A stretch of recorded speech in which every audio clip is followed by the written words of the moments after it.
Actually, the world is facing quite a lot of challenges and unresolved crises. It starts with the global warming, climate change, the unresolved financial crisis, the broadening gap between rich and poor, not only within countries, with a few exceptions like the Latin American countries, but in many other countries we see a growing gap between rich and poor, but we also see a growing gap between countries. And these are unresolved problems which have to be solved, but the current development concepts were not able to do this.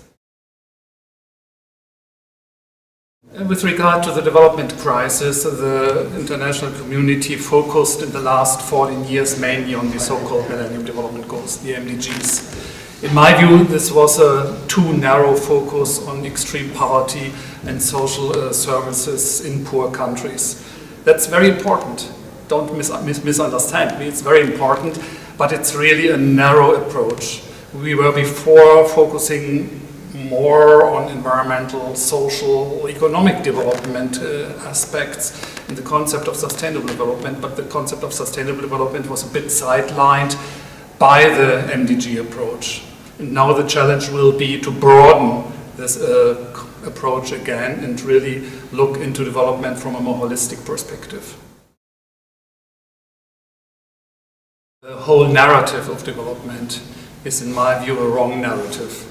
The narrative means that the world is split, divided between developed and underdeveloped or now developing countries, and is just measured by the growth of GDP. So if GDP is growing, you become more and more developed, and at one point you are part of this club of developed countries.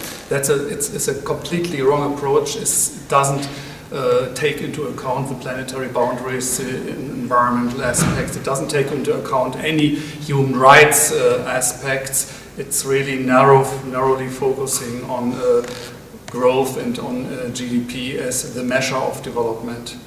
In this regard, we really have to look into development from a completely different perspective. We have to look into development as a development which is social, which is sustainable, which is economically fair, and which does not only take place in the southern hemisphere.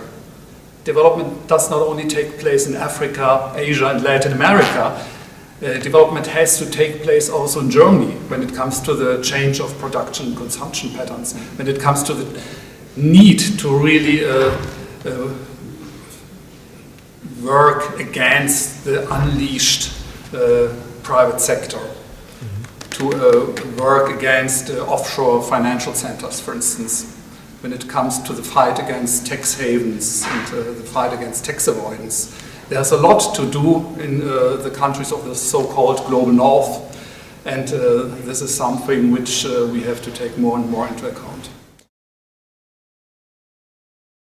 What we can, and what I really hope, is that we use the post-2015 development agenda and the post-2015 process to shape the discourse, to really talk to each other, to really talk about the need for a new form of development cooperation beyond aid, to get rid of this old aid paradigm that we have to have financial transfers from north to south only in the form of ODA, development assistance.